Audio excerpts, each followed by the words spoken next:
penahanan dan pemberhentian dari jabatan maupun pemberhentian dengan tidak hormat dari Dinas Prajuritan.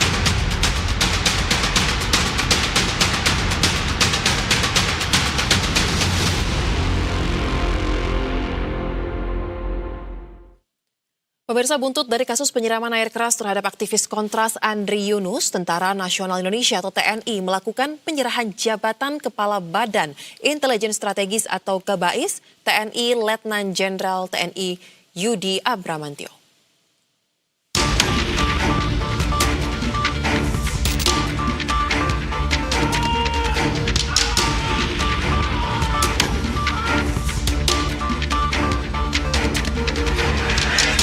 Tentara Nasional Indonesia atau TNI melakukan penyerahan jabatan Kepala Badan Intelijen Strategis atau BAIS TNI, Letnan Jenderal TNI Yudi Abramantio.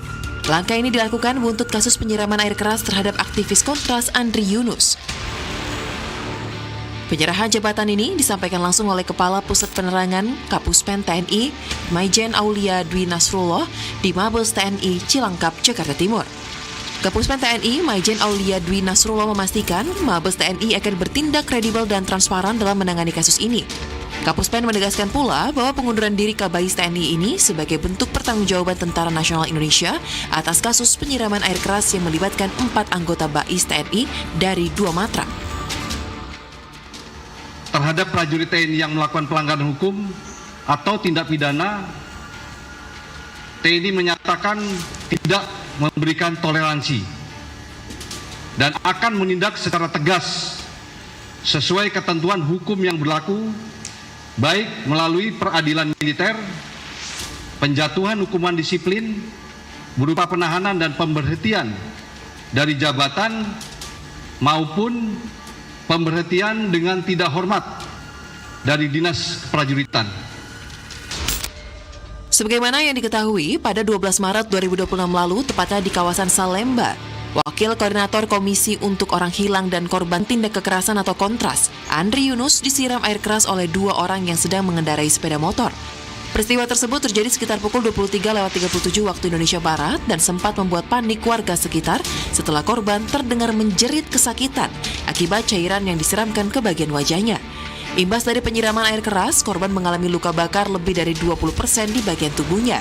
Luka paling parah terdapat pada area wajah, khususnya mata kanan, serta pada kedua tangan dan bagian dada. Kasus ini pun mendapat sorotan langsung dari Presiden Prabowo. Presiden Prabowo menegaskan bahwa kasus penyiraman air keras terhadap aktivis Kontras Andri Yunus merupakan tindakan kriminal serius yang tergolong sebagai terorisme dan harus diusut hingga ke dalam di balik peristiwa itu. Ini terorisme, iya kan? Tindakan biadab harus kita kejar, harus kita usut. Harus kita usut. Siapa yang nyuruh? Siapa yang nyuruh? Siapa yang bayar? Ya jelas dong. Bapak menjamin itu, Pak? Saya menjamin. Saya ingin menegakkan hukum. Saya ingin membangun Indonesia yang beradab. Saya dipilih oleh rakyat untuk membela rakyat. Tapi kita waspada. Saya minta diusut benar. Sampai aktornya. Pusat Polisi Militer atau Puspom TNI telah mengungkap ada 4 orang prajurit BAIS TNI yang menjadi terduga pelaku. 4 prajurit tersebut berinisial NDP, SL, BHW, dan ES. Keempat pelaku merupakan anggota Denma BAIS TNI dengan matra Angkatan Laut dan Angkatan Udara. Puspom TNI pun memastikan bahwa keempat tersangka sudah diamankan dan sedang menjalani pemeriksaan mendalam oleh Puspom TNI. Tim Liputan, Berita 1. Dan untuk mengulas lebih lanjut lagi pemirsa terkait dengan KBAIS TNI yang menyerahkan jabatan buntut dari kasus penyiraman air keras terhadap aktivis Kontras Andri Yunus, telah bergabung bersama kami melalui sambungan virtual, diantaranya yakni anggota Komisi 1 DPR RI dari fraksi PKB Oleh Soleh, kemudian kuasa hukum Andri Yunus, aktivis Kontras Erlangga Julio, dan tidak lupa ada Laksamana Muda TNI Purnawirawan Soleman Ponto, Kepala Badan Intelijen Strategis atau KBAIS periode 2011-2013. Selamat malam Bapak-Bapak. Ya, selamat malam. Baik. Assalamualaikum. Waalaikumsalam. Malam, Mbak Soza. Baik, dan pemirsa kami sampaikan terlebih dahulu termasuk kepada seluruh narasumber. Kami setelah mencoba sebelum dialog ini dimulai untuk menghubungi dan mengundang Kapus Pen TNI ya, Majen TNI Aulia untuk bisa bergabung dalam dialog pada malam hari ini. Namun ternyata belum ada waktu yang tepat. Nanti kita akan coba di lain kesempatan, tapi tidak mengapa kita akan mulai saja dialognya. Nah, terkait dengan penyerahan jabatan dari Kabais kepada TNI dikembalikan ya ini ya. Saya ingin pandangan dari Mas Julio terlebih dahulu nih. Apakah ada tanggapan tersendiri mungkin dari pihak Anda terkait dengan hal ini, dan kemudian apakah dengan dilakukannya penyerahan jabatan ini, Mas Julio, ini memberikan rasa kepastian bagi pihak Anda bahwa kasus ini akan berlanjut secara transparan, akuntabel, dan juga independen mungkin? Apa pandangannya? Ya, selamat malam. Terima kasih Mbak Soza pertanyaannya. Kami memperhatikan dengan seksama ya Mbak Soza, konferensi pers yang dilakukan oleh TNI beberapa hari lalu, dan sebenarnya kalau kami perhatikan itu dicatat dengan detail juga bahwa konferensi pers TNI itu membahas tentang revitalisasi internal TNI. Konferensi pers TNI tidak menyebutkan secara terang mengenai kasus Andri Yunus. Bahkan ketika ditanya oleh jurnalis baru disampaikan oleh Kapus Pen bahwa ada pertanggungjawaban klaim dari Kapus Pen untuk melakukan penyerahan jabatan Kabais. Jadi kami menilai ya Mbak Soza dan rekan-rekan bahwa konferensi pers TNI ini tidak transparan dan tidak menunjukkan dengan terang apa sebenarnya yang terjadi di internal TNI terkait pertanggungjawaban pidana dan pertanggungjawaban komando terhadap para pelaku. Kami melihat ya dari awal Mbak Soza, kami mendudukkan perkara ini dalam ranah sipil. Ada beberapa faktor, diantaranya kami menemukan ada belasan pelaku dan ada keterlibatan sipil di dalamnya. Selain itu laporan yang berada dalam kasus Andri ini sudah dikonstruksikan dengan pasal-pasal pidana.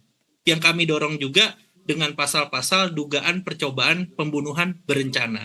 Tidak ada relevansinya dengan KUHP militer misalnya. Karena hal-hal tersebut sudah dengan KUHP sipil, KUHP pidana yang baru berlaku, tentu lebih kompatibel dengan KUHP sipil yang juga baru berlaku, yang disetujui oleh Presiden dan DPR juga baru-baru ini. Jika nantinya diproses misalnya dengan peradilan militer, ini menjadi tidak kompatibel, Mbak. Karena KUHP-nya sudah KUHP sipil, tentu harusnya KUHP-nya KUHP sipil. Dan paling tidak ini bisa dilakukan selain daripada peradilan umum hanya lewat koneksitas alternatif lainnya yang sebenarnya juga kami dorong lebih kepada peradilan umum daripada koneksitas. Jadi seperti itu Mbak Soza. Baik, Anda dari pihak Anda menilai ada ketidaktransparan justru ketika konversi itu disampaikan karena poin mengenai kasus ini baru dijawab ketika sesi doorstop. Kurang lebih seperti itu ya Mas Julio.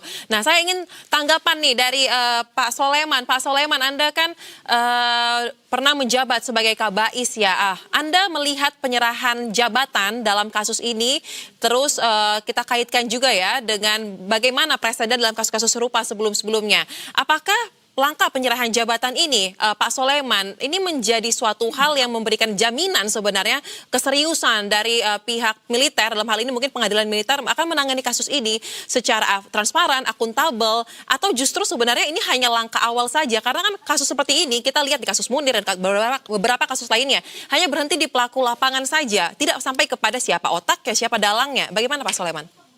Oke, begini. Yang pertama tentang pergantian Kabais ya. Ya, pergantiannya ini apakah mengundurkan diri, apakah hasil Wanjakti juga kita nggak tahu. Yang jelas dia mengundurkan, tidak menjabat lagi. Nah, dari situ kita bisa lihat sebenarnya selalu bahwa itu adalah resiko tugas kalau memang itu ada penugasan yang gagal. Nah, tapi kalau pertanyaan lanjut, apakah berhenti di situ? Biasanya setelah berhenti itu memudahkan untuk penyelidikan atau penyidikan lebih lanjut. Biasanya intern ya, dia bisa mudah untuk diperiksa, bisa mudah dipanggil-panggil, bisa mudah untuk ditanya-tanya. Itu kita melihat dari situ. Tapi untuk kasus ini, saya dari awal saya sudah melihat, awal pertama saya di wawancara sudah bilang, kasus ini kalau mau jelas ada tolok ukur, tidak hanya omong-omong doang. Tolok ukurnya apa? Tolok ukurnya bisa masuk sampai pengadilan. Pertanyaannya pengadilan mana? Nah, kalau kita lihat dulu sekarang dengan hukum acara yang ada.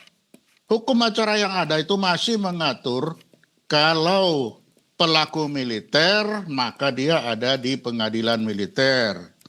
Sekarang ini unik. Pelaku militer, korbannya sipil. Kalau kita melihat hukum acara yang ada untuk yang namanya koneksitas itu apabila pelaku militer dan pelaku sipil bersama-sama. Itu koneksitasnya. Ya. Nah, tapi kalau sekarang enggak, makanya saya awal-awal sudah kasih saran.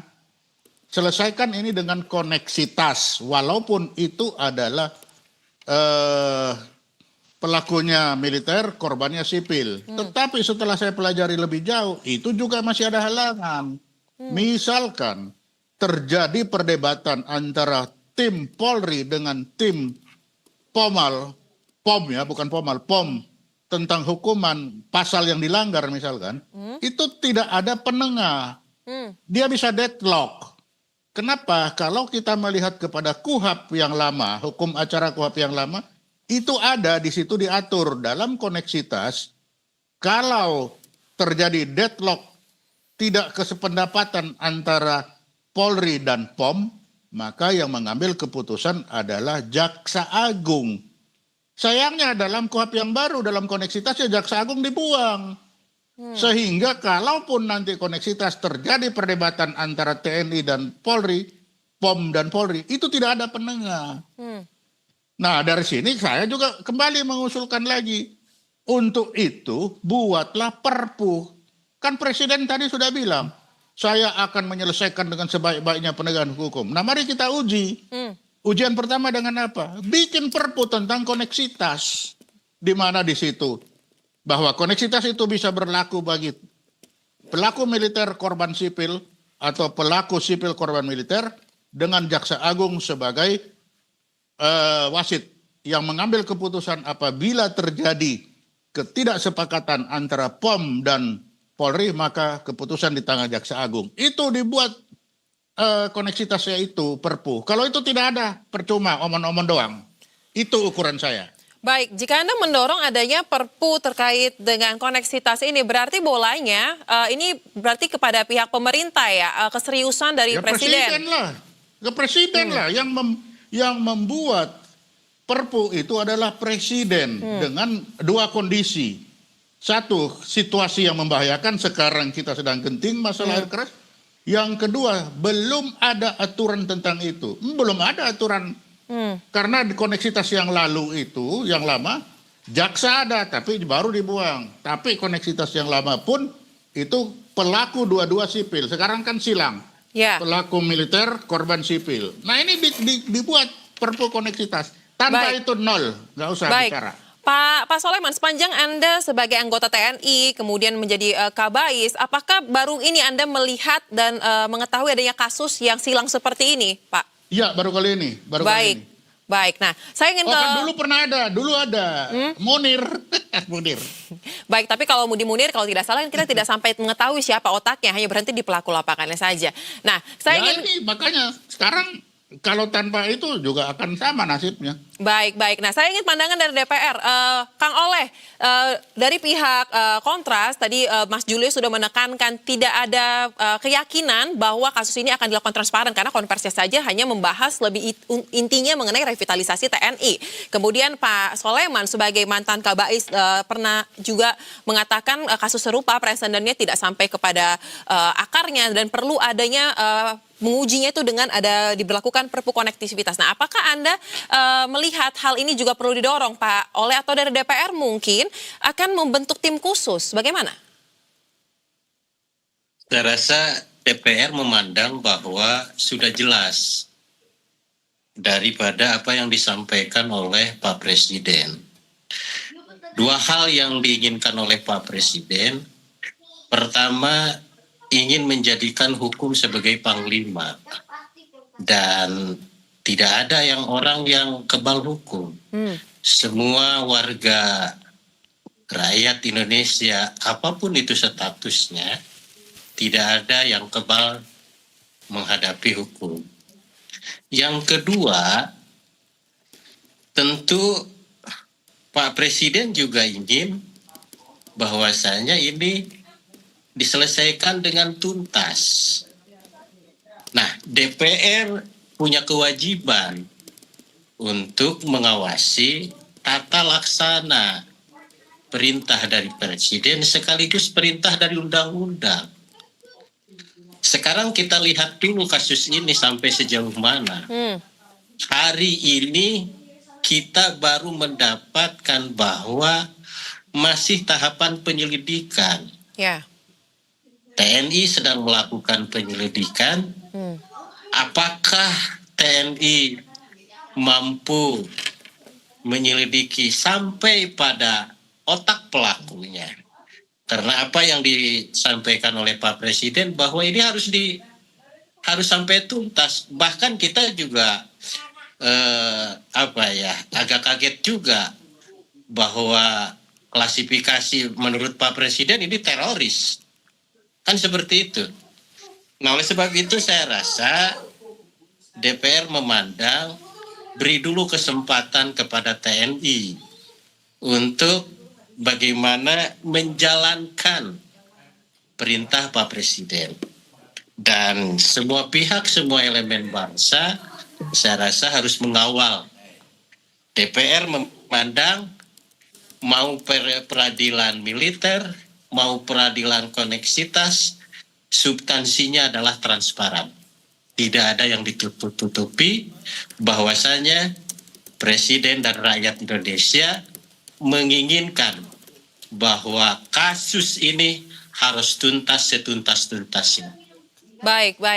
Kang Oleh, memang kita semua berharap kasus ini dapat diselesaikan sampai dengan ke akarnya, dan saya sepakat juga, kita semua di sini sepakat bahwa tidak ada yang kebal dari hukum, di mata hukum. Tetapi kan hal ini hanya bisa diwujudkan dengan mekanisme yang jelas. Bagaimana implementasinya nanti? Nah, saya akan bahas terkait dengan hal ini, tapi kita harus jeda terlebih dahulu.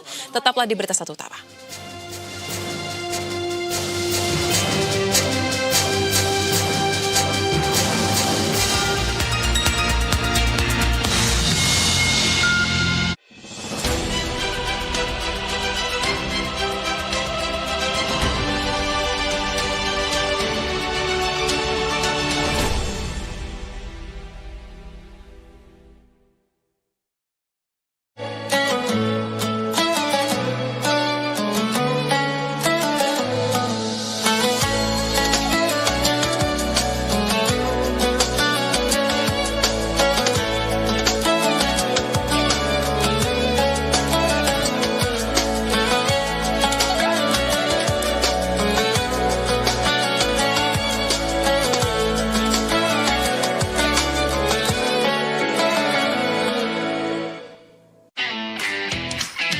Informasi terkini dan terupdate yang sedang viral.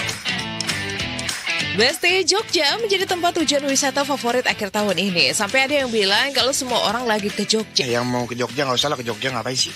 Ngapain sih? Masih banyak kota lain. Salah 3, salah 1, salah 2, salah...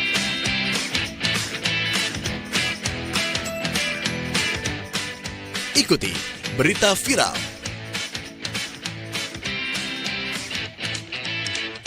Hanya di BTV dan Berita 1. Semesta berpesta, mari rakyat semesta, lepas hasrat berpesta, semesta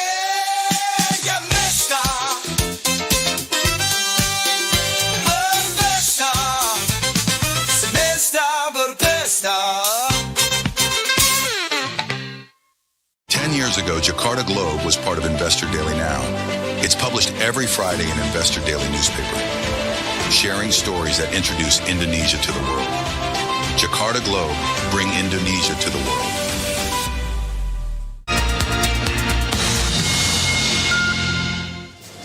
Terima kasih pemirsa, Anda kembali bersama kami di Berita Satu Utama. Kita lanjutkan dialog. Sekarang saya ingin ke Mas Julio. Mas Julio, kita semua sepakat bahwa kasus ini harus diselesaikan sampai dengan tuntas dan tidak ada yang kebal dari hadapan hukum. Nah, tetapi Bang Julio, jika Anda melihat ya terkait dengan kasus ini, awalnya ditangani pihak kepolisian, terus sekarang ada di TNI. Nah, apakah sepanjang kasus ini ditangani oleh pihak TNI, dari tim Anda sendiri pernah mendapatkan penjelasan yang lebih detail dibandingkan dengan apa yang disampaikan kepada publik?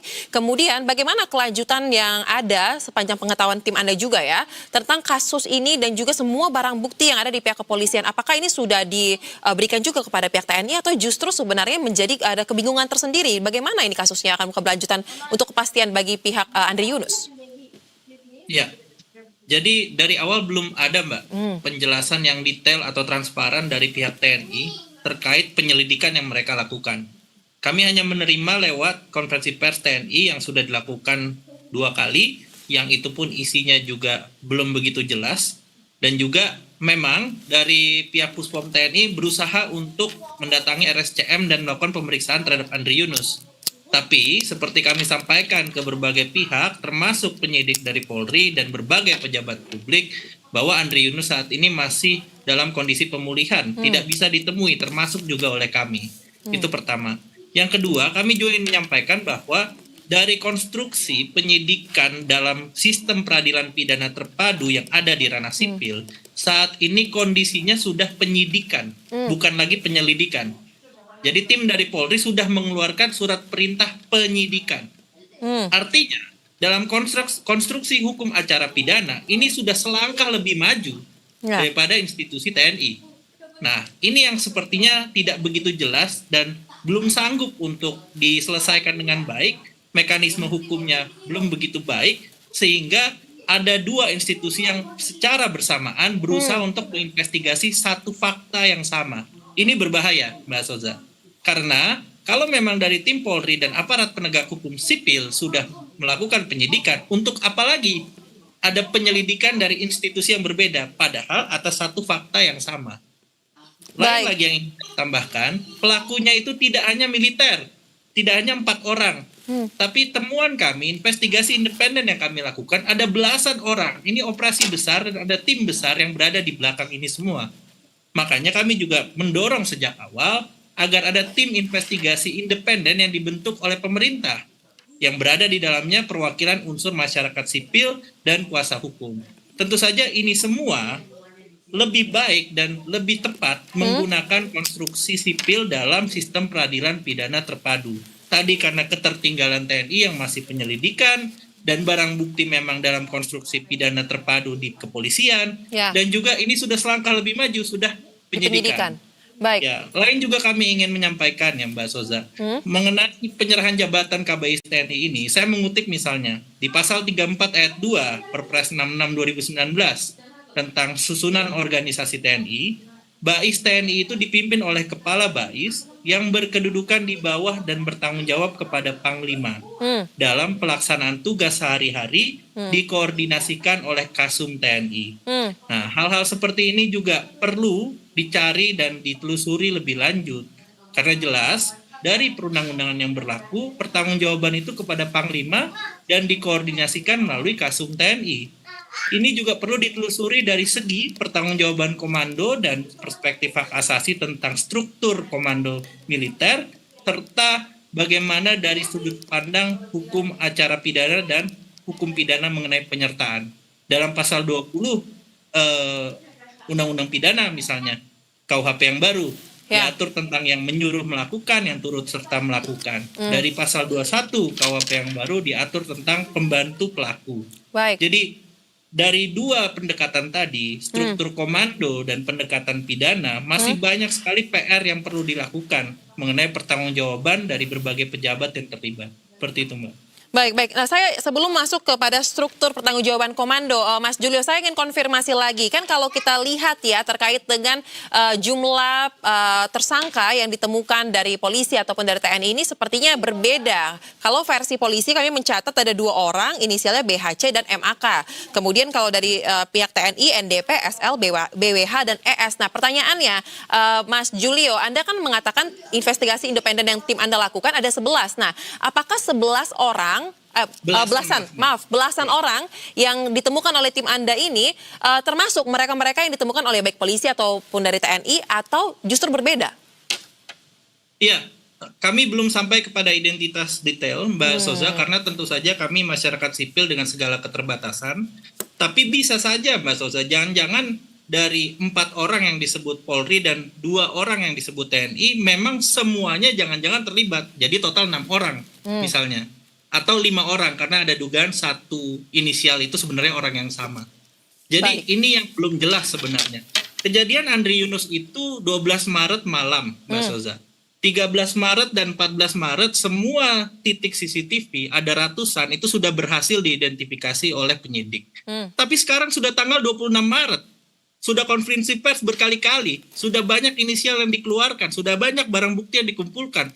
Belum juga ada kelanjutan yang signifikan dari kasus ini. Sementara kami sudah menemukan ada belasan pelaku yang terlibat dan tidak hanya militer, tapi juga ada keterlibatan sipil di dalamnya. Jadi hal-hal seperti ini kami menyampaikan kepada institusi manapun, penegak hukum maupun TNI itu sendiri, ini suatu keterlambatan dan ketidakjelasan dari proses penegakan hukum. Baik. Nah, kembali kepada terkait dengan komando yang sempat disinggung oleh Mas Julio ya. Saya ingin ke Pak Soleman. Pak Soleman, apakah Anda melihat ini juga penting untuk ditelusuri dari sisi pertanggungjawaban komandonya? Karena kan tadi disinggung Kabais ini bertanggung jawab kepada Panglima langsung dan juga bagaimana ketika melihat ya mekanisme di dalam TNI ini kan ada sistem komando. Nah, 4 orang yang disebutkan sebagai pelaku atau tersangka dalam kasus ini, mereka ada juga yang perwira. Nah, apakah hanya bisa dikatakan mereka yang perwira sebagai kapten ataupun juga sebagai letnan ini adalah otaknya atau sebenarnya justru bisa ditarik lebih jauh lagi nih Pak Soleman? Pak Soleman, izin audionya belum bisa kami dengar, mohon dipastikan telah terbuka. Ya, itu kan bertanggung jawab komando. Jadi Kabais bertanggung jawab kepada Panglima. Kalau dia mundur tentunya kenapa kamu mundur? Ya ditanya. Ada apa kamu mundur? Nah, semua ini tidak akan selesai hanya karena kita bicara-bicara di televisi seperti ini.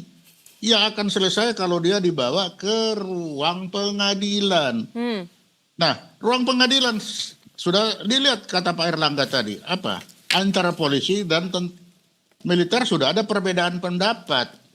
Nah, perbedaan pendapat ini seperti bisa dari awal sudah bilang, ini hanya bisa diselesaikan lewat apa? Koneksitas. Itu ada hukum acaranya, namun itu masih cacat. Koneksitas itu perbuatan dua-dua militer dan sipil. Yang ini sekarang yang berlaku berbuat itu militer, korbannya sipil. Jadi polisi itu sudah benar. Dengan hukum acara sekarang polisi sudah serahkan kepada militer. Udah selesai. Nah, kalau lebih lanjut makanya saya bilang kalau mau dilanjut berlakukan itu koneksitas. Tapi koneksitas sekarang tidak akan bisa jalan yang ada. Yang yang baru ini, KUHP yang baru, KUHP yang baru, harus dibuat perpu koneksitas yang baru. Baru nanti jawaban Pak Julio tadi, apa perbedaan antara militer dan Polri ini, itu bisa connect. Ya. Jadi walaupun ada TGPF segala macam, ujungnya nanti kan akan ketemu dengan penyidik. Penyidik siapa? KUHP sekarang penyidiknya TNI, Polri, TNI, tidak ada Polri. Makanya saya dari awal bilang, jadikanlah koneksitas. Nah, begitu.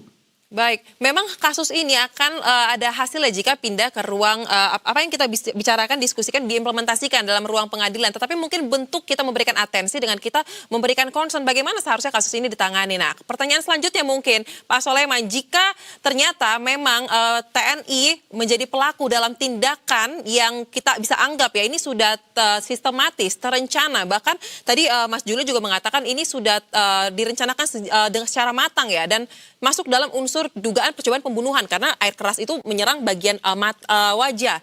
Nah, pertanyaannya Pak Soleman, apakah Anda melihat ini benar-benar mencoreng citra dari TNI dan pelakunya, di mana ini merupakan anggota TNI yang seharusnya menjadikan contoh teladan, dihukum lebih berat dibandingkan jika pelakunya sipil atau bagaimana? Ya itu pertanyaan yang bodoh sekali, Mbak. Sudah pastilah rusak itu namanya TNI itu. Saya kira itu tidak usah dipertanyakan lagi. Yang sekarang itu bagaimana menyelesaikan. Presiden kan sudah bilang. Kalau Presiden sudah bilang menyelesaikan, mari kita selesaikan. Nah untuk selesaikan ini, tolok ukurnya apa? Buat perpu. Kalau nggak ada perpu, percuma kita ngomong di sini. Hanya begini-begini, nggak ada selesainya, Mbak. Percuma. Iya. Memang kita harus dorong Pak terkait dengan perpu ini. Tetapi mungkin yang paling tepat juga untuk teriak mengenai perpu ini adalah Kang Oleh nih. Kang Oleh, bagaimana DPR memastikan bahwa terkait dengan kasus ini tidak hanya menjadi suatu hal yang menggantung begitu saja pingpong antara dua lembaga nih, Kang Oleh. Apakah Anda juga akan dari DPR akan melakukan mungkin intervensi dengan mendorong perpu ini atau seperti apa? Pada prinsipnya DPR pasti akan mendorong bagaimana agar hukum beracara terhadap kasus ini secara transparan. Tentu semua pihak juga menginginkan bahwa carilah sebuah formulasi beracara yang betul-betul dapat diyakini atas ketransparannya itu. Dan semua juga sudah tahu bahwa ya kalau pengadilan koneksivitas ini bisa diselenggarakan, namun ada kekosongan hukum, payung hukum, saya rasa tidak ada salahnya kalau misalkan dikeluarkan Perpu. Nah oleh sebab itu, kekosongan hukum ini ya karena ini Perpu ya dari pemerintah kan, kita bisa menyetujui hal itu. Ya. Artinya apa? DPR tentunya akan mendorong dan mendukung 100% apa yang diinginkan oleh Pak Presiden. Dan tentunya kita, baik semua pihak tentunya, harus mengawal ini. Dan tidak bisa, apalagi kalau misalkan hari ini berkembang bahwasanya ada perbedaan pendapat dari polisi dengan TNI misalkan hari ini. Kemudian dari independen juga beda datanya. Lalu bagaimana mempersatukannya? DPR juga akan mendorong bagaimana juga ini juga harus dilakukan sebuah tim independensi. Agar apa? Agar bisa memenuhi rasa keadilan dan tentunya tidak ada yang dirugikan.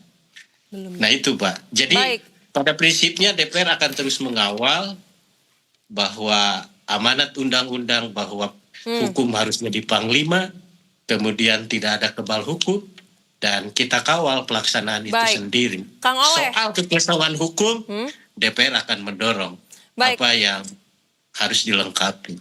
Baik, Kang Oleh Komisi 3 saat kami wawancara beberapa waktu lalu mengatakan masih menunggu ya, tapi habis Lebaran akan ditindaklanjuti lagi, diupdate lagi. Nah, pertanyaannya kan sekarang sudah selesai Lebaran nih, apakah dari Komisi 1 sejak kasus ini mulai ditangani oleh pihak TNI akan memanggil nih pihak TNI juga untuk digali keterangannya dalam kasus ini sebagai langkah konkret, tidak hanya dalam artian mengawal, mendukung apa yang menjadi sikap pemerintah, tetapi juga benar-benar masuk dalam fungsi pengawasannya? Setiap ada kasus, setiap ada hal yang krusial yang berhubungan dengan khalayak masyarakat, tentu DPR selalu responsif. Bagaimana memperjelas dan meminta pertanggungjawaban dan bahkan meminta solusi. Dan tentunya itu juga sudah teragendakan. Dan di dalam rapat juga nanti akan secara otomatis terbahas, dan tentu DPR akan bisa memastikan bagaimana kejelasan terkait kasus ini. Dan itu DPR selalu setiap masa sidang selalu ada rapat RDP dengan para mitra.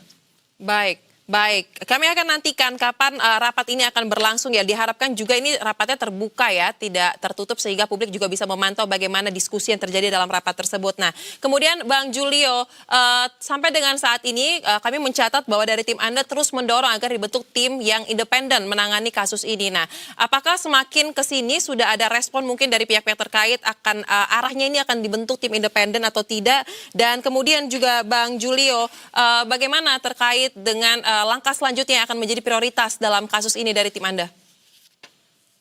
Ya, terima kasih Mbak Soza. Sampai saat ini belum ada tanggapan yang serius mengenai dorongan kami tentang tim investigasi independen. Lalu kami ingin juga sampaikan mengenai koneksitas di pasal 170 ayat 3 KUHP yang baru, penyidikan perkara pidana dilakukan bersama-sama penyidik dan polisi militer TNI. Jadi jangan sampai juga kalaupun harus dilakukan koneksitas, hanya dilakukan oleh POM TNI. Karena berbagai faktor, kita bicara dua hal. Satu, dasar hukum, dua, presiden. Dari segi dasar hukum dan proses peradilan pidana yang terjadi, di ranah sipil itu sudah terjadi penyidikan. Sementara TNI masih penyelidikan. Dan dari presiden yang terjadi, misalnya kita mengutip kasus Tim Mawar, Mbak Soza.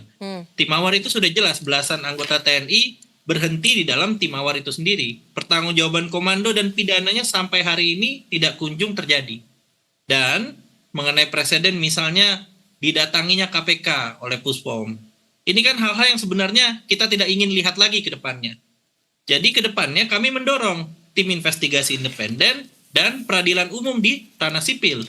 Karena dari presiden dan dasar hukum dan berbagai sistem peradilan pidana terpadu yang ada di Indonesia, kalau diserahkan ke TNI dan kalau dilanjutkan dengan peradilan militer, ini terancam terjadi dengan tertutup dan tidak menyentuh sampai dengan pertanggungjawaban komando maupun pertanggungjawaban pidana, Mbak Soza. Baik. Hal-hal ke depan yang ingin kami lakukan tentu saja kami terus mendorong penyidikan perkara ini dan kami mendesak tetap terbentuknya tim investigasi independen dan dilakukan penyidikan dan proses penegakan hukum di peradilan umum, serta kami akan mengungkap, Mbak Soza, berbagai temuan fakta-fakta yang telah kami lakukan mengenai belasan pelaku tadi dan berbagai perkembangan bukti yang terbaru. Baik. Penegasan kembali Mas Julio, jadi dari tim Anda lebih merasa kasus ini harus diselesaikan melalui peradilan umum ya, peradilan sipil tidak, bahkan untuk konektivitas juga Anda rasa ini belum tepat karena untuk menjamin transparansinya, begitu? Iya, sepakat, betul Mas Soza. Baik. Kita akan nantikan ya pemirsa serta para narasumber bagaimana kelanjutannya bolanya terkait dengan kasus ini akan seperti apa.